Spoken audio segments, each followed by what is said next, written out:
هو الذي بعث في الأميين رسولا منهم يتلو عليهم آياته ويزكيهم ويعلمهم الكتاب والحكمة وإن كانوا من قبل لفي ضلال মুবিন।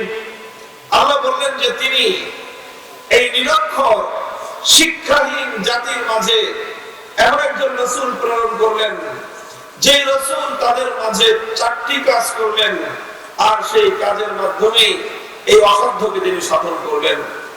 এই জন্য আমরা এই আয়াতের আলোকে বলতে পারি আল্লাহর নবীর যেই কর্মসূচির মাধ্যমে তিনি বিপ্লব সাধন করেছিলেন তার মধ্যে মৌলিক কর্মসূচি ছিল চারটি। কয়টি? চার দফা কর্মসূচির মাধ্যমে আল্লাহর নবী ইনকিলাব এনেছিলেন, বিপ্লব এনেছিলেন। তার প্রথম কর্মসূচি ছিল ইয়াতলু আলাইহিম আয়াতিহি। তিনি আল্লাহর বান্দাদের কাছে, উম্মতের কাছে সর্বপ্রথম যে কর্মসূচি নিয়ে এসেছিলেন সেটা হলো তেলাওয়াতে কিতাবুল্লাহ, আল্লাহর কিতাব তথা কোরআনে কারীমের তেলাওয়াত। কোরআন তেলাওয়াত করে শোনানো, এটা ছিল আল্লাহর নবীর সর্বপ্রথম কর্মসূচি। কোরআনে কারীমের তেলাওয়াত এটা আল্লাহর পয়গম্বরের সেই প্রথম কর্মসূচি, বুনিয়াদি কর্মসূচি, যেই কাজের মাধ্যমে আল্লাহর নবী সেই জাহেলিয়াতের বীজ শুদ্ধ প্রকম্পিত করে দিয়েছিলেন। কোরআনে কারীমের তেলাওয়াত এটা আল্লাহর নবীর সবচেয়ে বুনিয়াদি এবং সবচেয়ে গুরুত্বপূর্ণ কর্মসূচি। আলহামদুলিল্লাহ, কোরআনে কারীমের তেলাওয়াতের মধ্যে আল্লাহ পাক রব্বুল আলামিন সেই পাওয়ার রেখেছেন, সেই শক্তি রেখেছেন। এই কোরআনে কারীমের তেলাওয়াত পৃথিবীর সকল অন্ধকারকে দূর করে আলোকিত করতে পারে, আলো জ্বলতে পারে। কোরআনের তেলাওয়াতের মধ্যে আল্লাহ পাক সেই পাওয়ার রেখেছেন। অনেকে মনে করেন যে কোরআনে কারীম না বুঝে শুধু তেলাওয়াত করলে এই তেলাওয়াতের মধ্যে কোনো ফায়দা নাই, এই তেলাওয়াতের মধ্যে কোনো অ্যাকশন নাই, এই তেলাওয়াতের কোনো প্রভাব নাই। যারা এমনটা চিন্তা করেন তারা পবিত্র কোরআনে কারীমকে অবমূল্যায়ন করেন, তারা কোরআনে কারীম সম্পর্কে কুধারণা পোষণ করেন, তারা কোরআনে কারীমকে পৃথিবীর আর অন্যান্য 10টা বিষয়ের গ্রন্থের সঙ্গে তুলনা করেন। অথচ কোরআনে কারীম পৃথিবীর অন্য কোন ধর্ম, অন্য কোন গ্রন্থের, সাধারণ কোন গ্রন্থের মতো গ্রন্থ নয়। পৃথিবীর অন্যান্য যে কোনো বিষয়ের গ্রন্থের নীতি এটাই যে আপনি যদি সাহিত্যের বই পড়ে উপকৃত হতে চান, বুঝে শুনে পড়তে হবে। না বুঝে পড়লে সাহিত্যের বই দ্বারা কোনো মানুষ সাহিত্যের স্বাদ অনুভব করতে পারবে না। কবিতার বই না বুঝে পড়লে কাব্যের রস কেউ পাবে না। গল্পের বই না বুঝে পড়লে গল্পের মজা পাবে না। উপন্যাসের বই না বুঝে পড়লে উপন্যাসের চরিত্রগুলো বুঝতে পারবে না। বিজ্ঞানের বই না বুঝে পড়লে বিজ্ঞানের কিছুই শেখা হবে না। মেডিকেল সায়েন্সের বই না বুঝে পড়লে কোনো মানুষ ডাক্তারি বিদ্যার কিছুই বুঝবে না। দুনিয়ার সকল বিষয়গুলো এমনই, বুঝে পড়লে লাভ আছে, না বুঝে পড়লে কোনো লাভ নাই। শুধুমাত্র কোরআনে কারীম একমাত্র গ্রন্থ, বুঝে পড়লে যেমন এটা বিপ্লব সাধন করতে পারে, বুঝে পড়লে যেরকম কোরআনে কারীমের তেলাওয়াতে ফায়দা রয়েছে, কেউ যদি অর্থ না বুঝে কোরআনে কারীম তেলাওয়াত করে, শুধুমাত্র এই তেলাওয়াত যে কোনো মানুষের বদ্ধ হৃদয়ে দুয়ার খুলে দেওয়ার জন্য যথেষ্ট। কোরআনে কারীমের তেলাওয়াতের মধ্যে আল্লাহ পাক রব্বুল আলামিন সেই অ্যাকশন এবং সেই পাওয়ার রেখেছেন।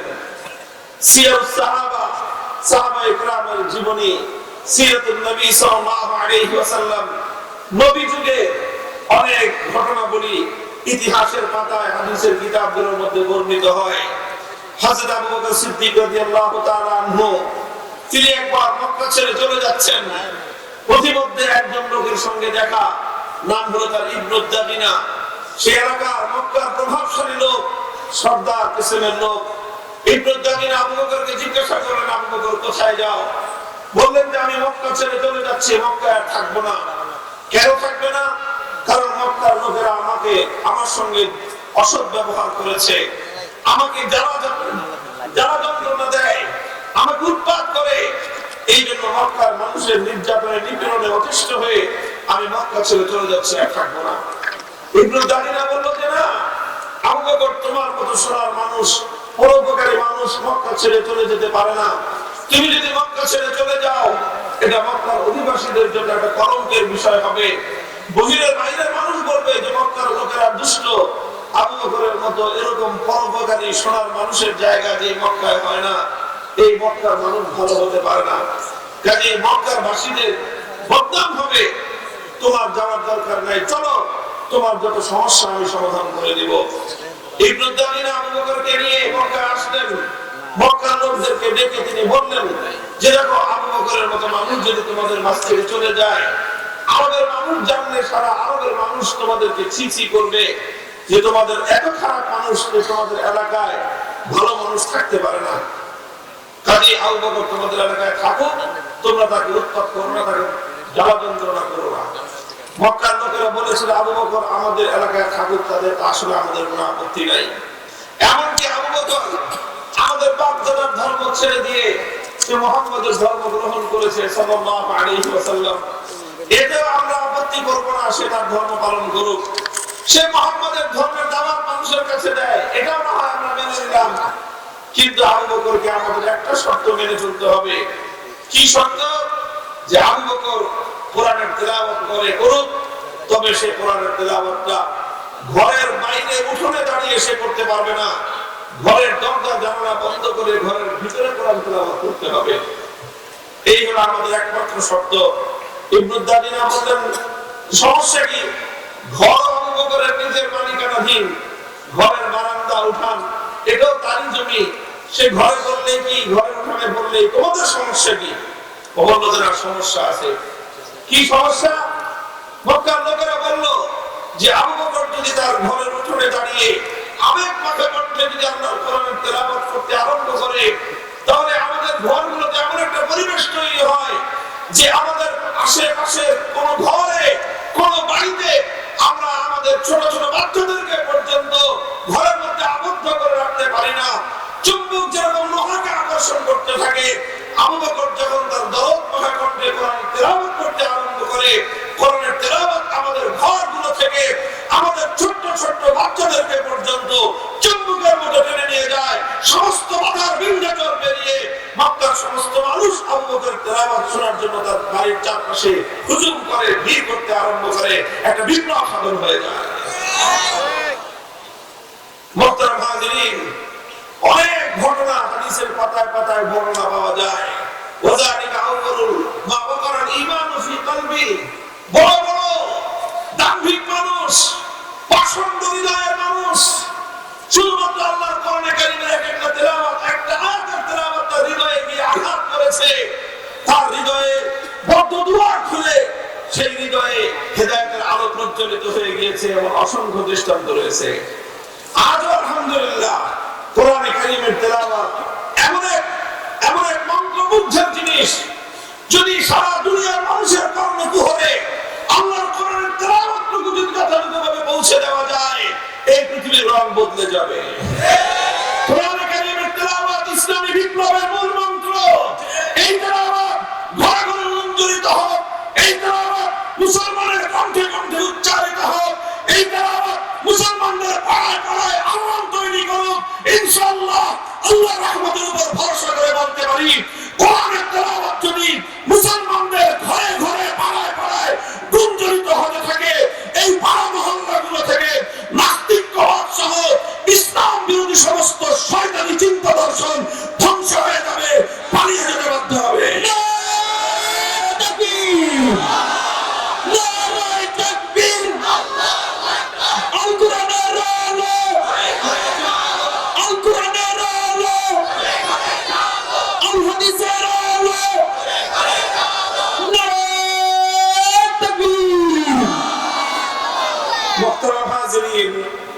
এই জন্য বললাম কোরআনে কারীমের তেলাওয়াত এটা অত্যন্ত ইফেক্টিভ একটা কর্মসূচি, অত্যন্ত প্রভাব তৈরিকারী একটা কর্মসূচি। কোরআনে কারীমের তেলাওয়াতের মাধ্যমে মানুষের হৃদয়ের মধ্যে এমন প্রভাব তৈরি হয়, হেদায়েতের এমন আলোক রশ্মি মানুষের অন্তরের মধ্যে প্রবেশ করে। পৃথিবীর অনেক মানুষের অনেক দীর্ঘ দীর্ঘ আলোচনা, অনেক দীর্ঘ বয়ান, অনেক হৃদয়গ্রাহী আলোচনার দ্বারা যেই কাজ হয় না, শুধু আল্লাহর কোরআনে কারিমের তেলাওয়াতের দ্বারা অনেক সময় তার চেয়ে বেশি প্রভাব মানুষের হৃদয়ের মধ্যে তৈরি হয়ে যায়। ইয়াতলু আলাইহিম আয়াতিহি, আল্লাহ পাক রব্বুল আলামিন তার পয়গম্বরের প্রথম কর্মসূচির কথা বললেন যে তার নবীর প্রথম কাজ হলো উম্মতের সামনে আল্লাহর কোরআনের তেলাওয়াত করা। তেলাওয়াতে কোরআন, তেলাওয়াতে কিতাবুল্লাহ, এটা হলো সর্বপ্রথম সবচেয়ে বুনিয়াদি নবুয়তের কর্মসূচি। দুই নম্বর কর্মসূচি হলো ওয়ায়ুআল্লিমুহুমুল কিতাব। কোরআনে কারীমের তেলাওয়াত হলো, তেলাওয়াত হয়ে গেল, এটা একটা স্বয়ংসম্পন্ন কর্মসূচি।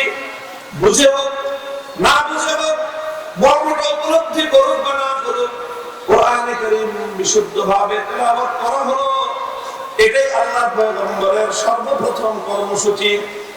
দুই নম্বর কর্মসূচি হলো যে কোরআনকে তুমি তেলাওয়াত করলা, এবার তুমি উম্মতকে সেই কোরআনের মর্ম বোঝাও, সেই কোরআনের অর্থ বোঝাও। আল্লাহ পাক মানব জাতিকে লক্ষ্য করে কি বললেন তা ব্যাখ্যা করো, তাফসীর শোনাও। কোরআনে কারীমের ব্যাখ্যা, কোরআনের তাফসীর, কোরআনের মর্মগুলো যখন মানুষ শুনবে আর বুঝবে, তখন কোরআনের মর্ম, কোরআনের অর্থ, কোরআনের মধ্যে আল্লাহ পাক রব্বুল আলামিন যে মেসেজ মানব জাতির উদ্দেশ্যে প্রদান করেছেন, এই মেসেজগুলো যখন আল্লাহর বান্দারা বুঝতে পারবে, তখন কোরআনে কারীমের এই মেসেজ মানুষের হৃদয়ের মধ্যে আরেকবার বিপ্লবের ঝঙ্কার তুলবে। অর্থাৎ কোরআনের অর্থ না বুঝে পড়াটা, এটা যেরকম একটা বুনিয়াদি সওয়াবের কাজ, একটা কর্মসূচি, একটা মৌলিক কাজ, ঠিক তদ্রুপ কোরআনের অর্থ বোঝা, কোরআনের মর্ম বোঝা, এটাও আরেকটা গুরুত্বপূর্ণ কাজ। আমরা এই কথা বলি না যে উম্মতের কোরআনের অর্থ বোঝার দরকার নাই, না, অর্থ না বুঝে পড়লে লাভ আছে, আর অর্থ বুঝে পড়াটা এটা আরো বড় লাভের জিনিস, এটা আরো বড় উপকারের জিনিস। এই জন্য নবীর 2 নম্বর কাজ ছিল উম্মতকে কোরআন বোঝানো, কোরআনের মর্ম বোঝানো, কোরআনের ব্যাখ্যা বোঝানো, কোরআনে কারীমের তাফসীর বোঝানো। বৈজ্ঞানিক হয়ে যেতে পারো না, তুমি ইতিহাস বই পড়তে পড়তে তুমি ঐতিহাসিক একজন অঙ্গম ব্যক্তি হয়ে গেল, ইতিহাসকে নিয়ে তুমি পর্যালোচনা করার মতো যোগ্যতা, দক্ষতা তোমার অর্জন হয়ে গেল। সারা দুনিয়ার সব কিছু তুমি শিখলা, সারা দুনিয়ার সব কিছু তুমি, সারা দুনিয়ার সব কিছু তুমি পড়লা, সারা দুনিয়ার সব কিছু তুমি শিখলা, কিন্তু তুমি আল্লাহর পক্ষ থেকে তোমার হেদায়েতের জন্য, তোমার ইহকালীন মুক্তি এবং পরকালীন নাজাতের জন্য নাযিলকৃত, এক কথায় বলতে গেলে তোমার কাছে প্রেরিত আল্লাহর বার্তায়, আল্লাহর পক্ষ থেকে নাযিলকৃত কিতাবটা অন্তত একবার শুরু থেকে শেষ পর্যন্ত বুঝবার চেষ্টা করলেন না যে আল্লাহ কি বললেন। এই যে যারা পড়াশোনা করে, এত পড়াশোনা করলো, আর কোরআনে কারীমটা অন্তত একবার সারা জিন্দেগিতে পড়ার সৌভাগ্য হলো না, মানুষের জন্য এর চেয়ে লজ্জার কোনো বিষয় থাকতে পারে না।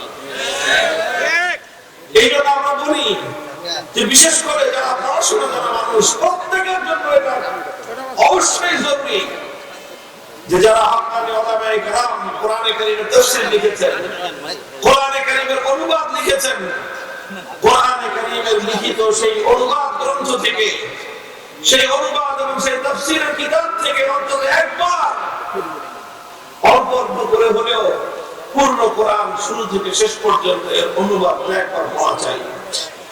কোরআনের অনুবাদ পড়লে কোরআনের অর্থ মর্মগুলো যখন আপনার সামনে আসতে থাকবে, তখন দেখবেন আপনার হৃদয়ের মধ্যে একটা প্রভাব তৈরি হবে, হৃদয়ের মধ্যে আল্লাহর মহব্বত তৈরি হয়, আল্লাহর ভালোবাসা তৈরি হয়, আল্লাহ পাকের সঙ্গে একটা গভীর সম্পর্ক এবং হৃদ্যতা তৈরি হয়।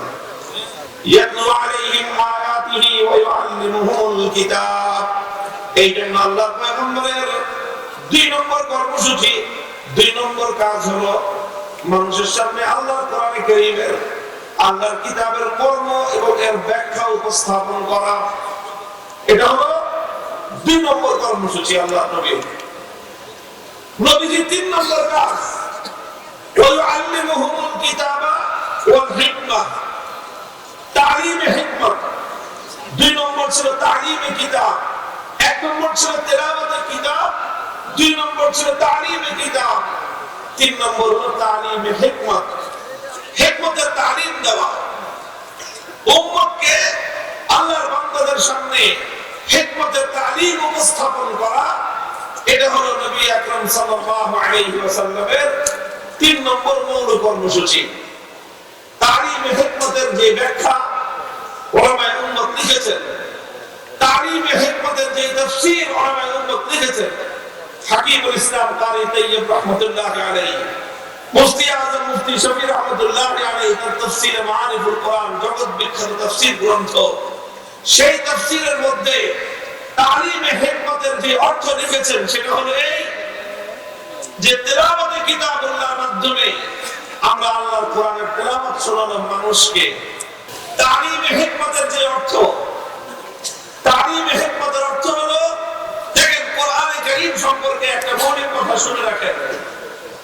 আমরা যারা জেনারেল লাইনে পড়াশোনা করি তারা একটা বিষয় জানি, বিশেষ করে যারা ক্লাস 8 থেকে 3টা বিভাগে ভাগ হয়ে যায়, সায়েন্স, আর্টস, কমার্স। সায়েন্সে যারা পড়াশোনা করে, সায়েন্স বিভাগে অধিকাংশ সাবজেক্টই এমন থাকে যে এগুলো শুধু বই পড়লে হয় না, এগুলো প্র্যাকটিক্যাল করতে হয়। কথা বলে ঠিক কিনা? আপনারা জানবে, বিশেষ করে সায়েন্সের এই যে পদার্থবিজ্ঞান, কেমিস্ট্রি, এই জাতীয় যে সাবজেক্টগুলো আছে এগুলো বুঝতে হবে ভালো করে। এগুলোকে আপনার ওই ল্যাবে গিয়ে প্র্যাকটিক্যাল করতে হয়। মেডিকেল সায়েন্সের তো কোনো কথাই নেই। একজন স্টুডেন্ট, একজন ছাত্র যদি ডাক্তার হতে হয় 5 বছরের কোর্স তাকে সম্পন্ন করতেই হয়, এমবিবিএস করতে হয়। তো এই যে এমবিবিএস যে পড়ে, এমবিবিএস এর শুধুমাত্র বই পড়লে হয় না, শুধুমাত্র টিচারদের লেকচার শুনলে হয় না, বরং প্রত্যেকটা টিচারের লেকচারের পাশাপাশি দেখা যায় যে তাদেরকে ল্যাবরেটরিতে গিয়ে প্র্যাকটিক্যাল করতে হয়। একেবারে মানুষের মাথা থেকে পা পর্যন্ত প্রত্যেকটা অঙ্গ প্রত্যঙ্গের ডিটেইলস প্র্যাকটিক্যাল সেখানে নমুনা আছে, প্র্যাকটিক্যাল সেখানে তার একটা আপনার রূপ তৈরি করা আছে, নকশা তৈরি করা আছে।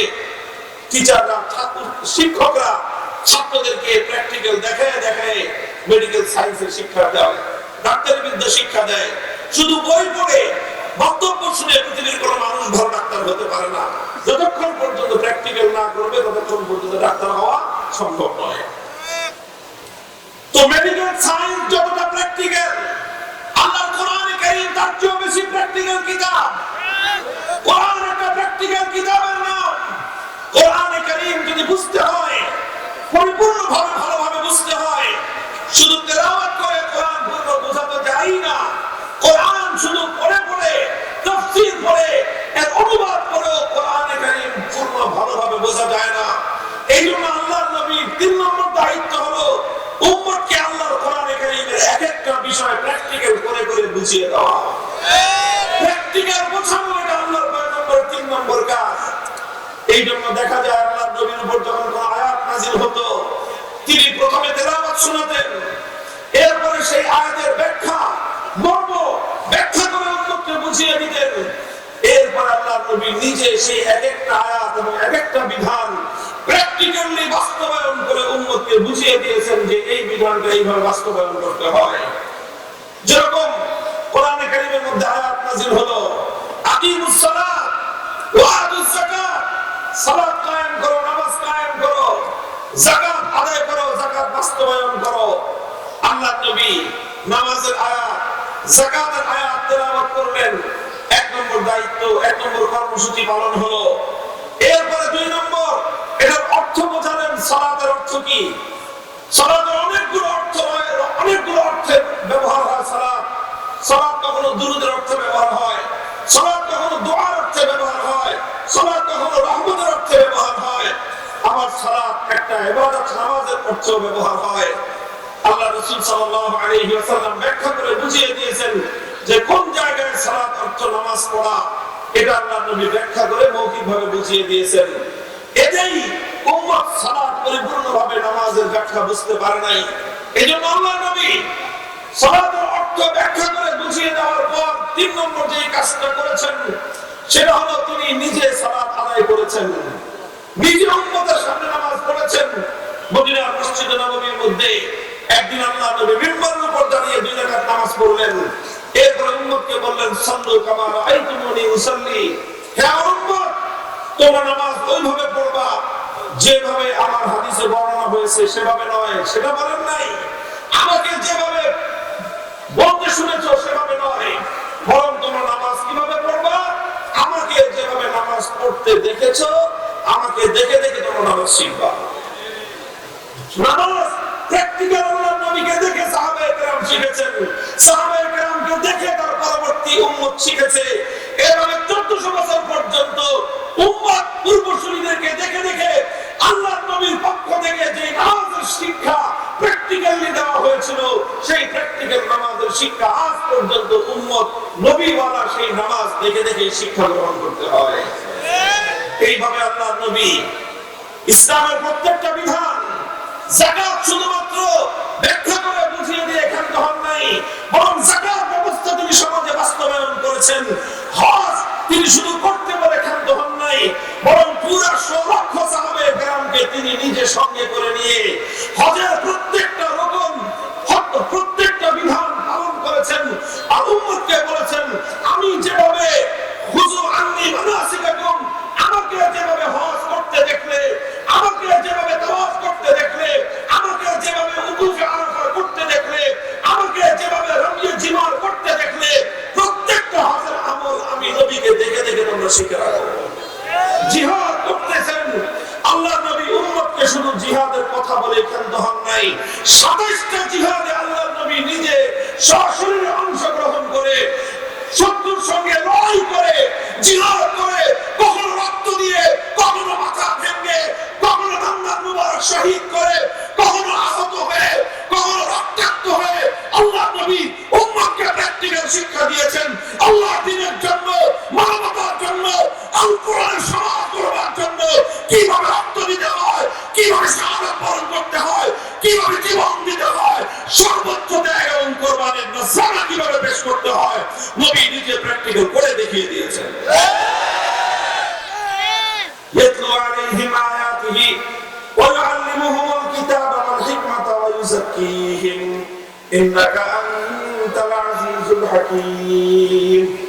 এই জন্য মুহতারাম হাজিরিন, নবী আকরাম সাল্লাল্লাহু আলাইহি ওয়াসাল্লামের 3 নম্বর কর্মসূচি হলো আল্লাহর কোরআনের এক একটা বিধান উম্মতের সামনে প্র্যাকটিক্যাল দেখানো, প্র্যাকটিক্যাল দেখানো।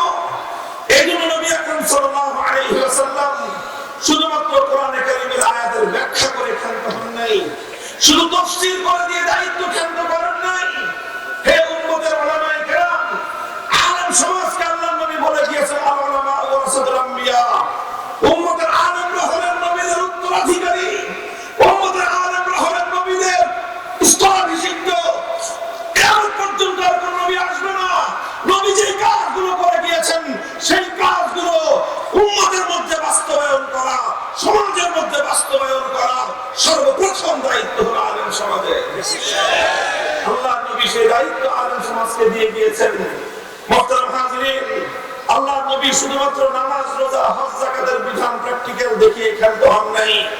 ইসলামের প্রত্যেকটা বিধান আমার নবী প্র্যাকটিক্যাল বাস্তবায়ন করে দেখিয়ে দিয়েছেন কিভাবে আল্লাহর বিধানগুলো যাকে আল্লাহর জমিনে বাস্তবায়ন করতে হয়। ছোট্ট একটা দৃষ্টান্তের উপমা দেই। সহিহ বুখারী শরীফের ঘটনা, আল্লাহর নবী যেদিন মক্কা বিজয় করলেন, মক্কা বিজয়ের পরের দিন পবিত্র মক্কা নগরীতে একটা অপরাধ সংঘটিত হলো। একটা চুরির ঘটনা ঘটলো, চুরি হয়েছে এবং ঘটনা চক্রে চুরি ধরা পড়লো, চোর ধরা পড়লো। এবং চোর সাধারণ কোন মানুষ নয়, একজন সম্ভ্রান্ত মহিলা, মহিলা মানুষ চুরি করে ধরা পড়েছে। এবং সেই মহিলাও অত্যন্ত সম্ভ্রান্ত একটা পরিবারের, যেই পরিবারটা কুরাইশ বংশেরও অতি উচ্চ মর্যাদা সম্পন্ন একটা সম্ভ্রান্ত পরিবার। সেই পরিবারকে বলা হয় বনু মখজুম। বনু মখজুম হলো সেই গোত্র যেই গোত্রে আল্লাহর নবীর দাদি জন্ম নিয়েছিলেন। অর্থাৎ নবীজির যে বাবা খাজা আব্দুল্লাহ এবং নবীজির চাচা খাজা আবু তালেব, এই খাজা আবু তালেব এবং খাজা আব্দুল্লাহর যে আম্মা ছিলেন, তিনি ছিলেন বনু মখজুম গোত্রের। সেই বনু মখজুম গোত্রের একটা মেয়ে, নাম হলো তার ফাতেমা। সেই ফাতেমা মখজুমিয়া চুরি করে ধরা পড়লো। ফাফাজিআ কওমুহা ইলা উসামা ইবনে যায়েদ, বুখারী শরীফের হাদিসের ভাষ্য। তখন এই চুরি ধরা পড়ার পরে এই ফাতেমার বংশের লোকেরা, তার পরিবারের লোকজন, বনু মখজুমের লোকজন, তারা আতঙ্কিত হয়ে পড়লো। চিন্তা করলো যে হায়, এখন তো আর আগের দিন নাই, মক্কা এখন আল্লাহর নবীর রাজত্ব কায়েম হয়েছে, পবিত্র মক্কা এখন আল্লাহর কোরআনের বিধান বাস্তবায়ন হবে। আর কোরআনের বিধান অনুযায়ী চোর চুরি করে ধরা পড়লে নির্দিষ্ট একটা অ্যামাউন্ট সংরক্ষিত স্থান থেকে যদি চুরি করে, শুধু চুরি করলে এখানে হাত কেটে দেওয়ার বিধান না, সিস্টেম আছে। একটা নির্দিষ্ট পরিমাণ 2-4 টাকা চুরি করলে হাত কাটা যায় না। মূল্যবান কোনো সম্পদ সংরক্ষিত কোনো জায়গা থেকে যদি কেউ চুরি করে এবং সেই চুরি যদি সাক্ষ্য প্রমাণের দ্বারা কাজীর দরবারে বিচারকের সামনে প্রমাণিত হয়, তখন আল্লাহর কোরআনের বিধান হলো আস-সারিকু ওয়াস-সারিকাতু ফাকতাউ আইদিয়াহুমা, তার হাত কেটে দেওয়া। এখন তার গোত্রের লোকেরা চিন্তা করলো, এখন যদি বিচারটা আল্লাহর নবীর কাছে যায়, তিনি তো সঙ্গে সঙ্গে কোরআনের বিধান অনুযায়ী তার হাত কেটে দিবেন। হাত কাটা যাবে একটা মেয়ের, আর নাক কাটা যাবে গোটা বংশের। কারণ মানুষ মনে করবে যে কুরাইশ বংশের সম্ভ্রান্ত পরিবার বনু মখজুম গোত্রের মেয়েরা চুরি করে তাদের হাত কাটা যায়, বংশের মান সম্মান ধুলোয় মিশে যাবে। এই জন্য তারা চিন্তা করলো যে কোনো ভাবে এই মেয়েটার হাত যেন না কাটা যায়, সেটার জন্য তারা তদবির শুরু করলো। তদবির করার জন্য তারা আল্লাহর নবীর অত্যন্ত কাছের একজন লোককে বেছে নিল, নাম হলো তার উসামা ইবনে যায়েদ। আল্লাহর নবীর আলোক পুত্র ছিলেন যায়েদ ইবনে হারিসা, সেই যায়েদের ছেলে হলো উসামা, যাকে মানুষজন আদর করে ডাকতো হিব্বু রাসূলুল্লাহ সাল্লাল্লাহু আলাইহি ওয়াসাল্লাম, অর্থাৎ তার উপাধি ছিল আল্লাহর নবীর প্রিয় পাত্র। নবীজি তাকে এত ভালোবাসতেন, সম্পর্কে নবীর নাতি হয়, কারণ নবীর কোনো ছেলে বড় হয় নাই, এই জন্য নবীর ছেলে তো বড় হয় না, ছেলের ঘরে নাতি তো হয়ই নাই। উসামা ইবনে যায়েদ, যায়েদকে আল্লাহর নবী পালক পুত্র হিসেবে পালন করেছিলেন, এই জন্য যায়েদের ছেলে উসামা আল্লাহর নবীর খুবই আদরের পাত্র ছিলেন। তো সেই উসামাকে দিয়ে ধরলো বনু মখজুমের লোকেরা, যে তুমি গিয়ে তোমার দাদাকে একটু ম্যানেজ করো যেন মেয়েটার হাত না কাটা যায়। উসামা বললেন ঠিক আছে আমি যাই। তিনি আল্লাহর নবীর কাছে এসে বললেন ইয়া রাসূলুল্লাহ, এই যে মেয়েটা যে চুরি করেছে, এই মেয়ে কিন্তু সাধারণ কোনো বংশের মেয়ে না, তার সঙ্গে কিন্তু আপনার ব্লাড কানেকশন, আপনার রক্তের সম্পর্ক।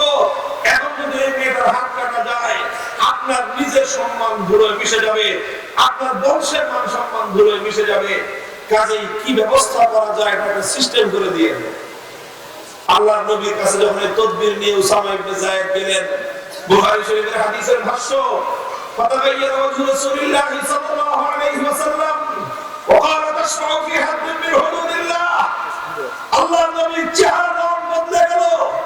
আমার নবীজি যখন রাগান্বিত হবেন, চেহারা লাল বর্ণ ধারণ করত, ফাকান্নামা ফুকিয়া ফি ওয়াজহিহি হাব্বুর রুমান, মনে হতো নবীজির চেহারার মধ্যে বেদনার রস ছিটিয়ে দেওয়া হয়েছে। ঠিক আল্লাহর নবীর রং, চেহারার রং লাল বর্ণ ধারণ করলো। আল্লাহর নবী ধমক দিলেন উসামাকে, উসামা তোমার এত বড় দুঃসাহস, এখন আল্লাহর কোরআনের বিধান বাস্তবায়ন হবে, তুমি সেটা বাধাগ্রস্ত করার জন্য তদবির করতে এসেছো। খবরদার উসামা, ভবিষ্যতে আর কোনোদিন যেন তোমাকে আমার সামনে আল্লাহর কোন কোরআনের বিধান বাস্তবায়নের ক্ষেত্রে বাধা হয়ে দাঁড়াতে না দেখি। আল্লাহ নবী উসামাকে ধমক দিয়ে সরায় দিলেন। নবীজি বুঝতে পারলেন ব্যাপারটা শুধু উসামার একার নয়, উসামা নিজে, আমি তাকে আদর করি, স্নেহ করি, এই জন্য সাহস করে আমার কাছে এসেছে। কিন্তু আসলে উসামা নিজে আসে নাই, উসামাকে আমরা পাঠিয়েছে। কাজেই কে পাঠিয়েছে? নবীজি বুঝলেন এই পাঠানোর সঙ্গে নবীজি আমার গোটা বংশ জড়িত, কোরআন বংশ জড়িত, আমার দাদির পরিবার জড়িত, আমার আমার আত্মীয় স্বজনরাই পাঠিয়েছে। কাজেই শুধু উসামাকে একা ধমকাইলে চলবে না, সংশোধন করতে হবে গোটা মক্কাবাসী। ফালাম্মা কানা আশিয়্যু ক্বামা রাসূলুল্লাহ সাল্লাল্লাহু আলাইহি ওয়াসাল্লাম, বিকালবেলা আসরের নামাজের পরে আল্লাহর নবী পবিত্র বাইতুল্লাহর সামনে জাতির উদ্দেশ্যে ভাষণ দেওয়ার জন্য দাঁড়িয়ে গেলেন। গোটা মক্কার আরববাসী, মক্কাবাসী বাইতুল্লাহ চত্বরে জমায়ে আল্লাহ নবী তাদেরকে লক্ষ্য করে কয়েকটা কথা বললেন। ইতিহাসের পাতায় কথাগুলি সোনার অক্ষরে লিখিত আছে। আল্লাহ নবী তখন তাদেরকে বললেন যে দেখো, ইন্নামা হালাকা মান কানা ক্বাবলাকুম ইযা সারাকা ফীহিম আদ-দাঈফ আকামু আলাইহি আল-হাদ ওয়া ইযা সারাকা ফীহিম আশ-শরীফ তারাকুহু। তোমাদের পূর্ববর্তী জাতিগুলোকে আল্লাহ পাক ধ্বংস করে দিতেন। কি কারণে, কোন অপরাধে আল্লাহ পাক অনেক জাতিকে ধ্বংস করেছেন জানো? তাদের অপরাধ ছিল একটাই, যখন তাদের মধ্যে কোন বড় লোক, প্রভাবশালী লোক, শিল্পপতি, টাকাওয়ালা, পয়সাওয়ালা, ক্ষমতাবান মন্ত্রী, এমপি, চেয়ারম্যানের দুলাভাই, মন্ত্রীর শালা, এই শ্রেণীর প্রভাবশালী লোকজন যখন চুরি করতো, অন্যায় করতো, অপরাধ করতো, তখন সেই শিল্পপতি, টাকাওয়ালা, প্রভাবশালী লোকদের উপর আইনের শাসন কায়েম করা হতো না। যে কোনো সিস্টেম করে তাদেরকে মুক্ত করে দেওয়া হতো।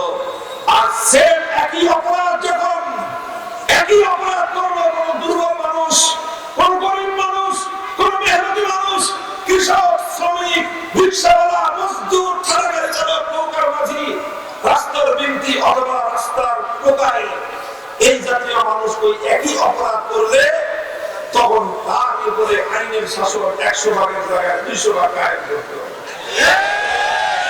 বড় লোকের আইন নাই, বড় লোকের বিচার নাই, গরিবের আইনে ছাড় নাই।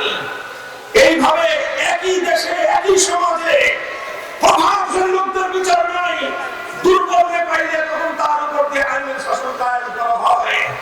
আল্লাহর পয়গম্বর বলেন, এই যে বৈষম্য, একই সমাজে দুই শ্রেণীর মানুষের জন্য দুই রকম বিচার, সরকারি দলে থাকলে একরকম বিচার, বিরোধী দলে থাকলে আরেক রকম বিচার। এই বিচার ব্যবস্থায় যখন বৈষম্য তৈরি হয়, একই নাগরিকদের মধ্যে এক শ্রেণীর মানুষের জন্য একরকম বিচার হয়, আরেক শ্রেণীর মানুষের জন্য আরেক রকম বিচার হয়। যখন কোন সমাজের মধ্যে বিচার ব্যবস্থায় বৈষম্য তৈরি হয়, আমার আল্লাহ এই বৈষম্য দেখলে এতটাই রাগান্বিত হন, এই বৈষম্যের কারণে আল্লাহ গোটা জাতিকে ধ্বংস করে দেয়। আল্লাহর পয়গম্বরের কথা। মুহতারাম হাজিরিন, এই জন্য ইনসাফ কায়েম করা, বৈষম্য দূর করা, বৈষম্যহীন সমাজ গড়া, এটা শুধু বৈষম্য বিরোধী ছাত্র নেতৃবৃন্দের দায়িত্ব নয়। বৈষম্যহীন সমাজ গড়া সর্বপ্রথম আলেম সমাজের দায়িত্ব। দুঃখ লাগে, আফসোস লাগে, আজ আমার সমাজ, আমাদের এই দেশের মানুষ আলেমদের কাছ থেকে শুধু নামাজ রোজার ওয়াজ শুনতে চায়, আলেমদের কাছ থেকে শুধু ওই বাপ মার খেদমতের আলোচনা শুনতে চায়, পিতামাতার হক আর কবরের আযাব আখিরাতের ওয়াজ শুনতে চায়। আলেমরা যখন বৈষম্যের বিরুদ্ধে কথা বলে, আলেমরা যখন জুলুমের বিরুদ্ধে কথা বলে, আলেমরা যখন বিচার ব্যবস্থা নিয়ে কথা বলে, আলেমরা যখন বেইনসাফির বিরুদ্ধে কথা বলে, সেই আলেমদের কণ্ঠ রক্ষার চেষ্টা করা হয়।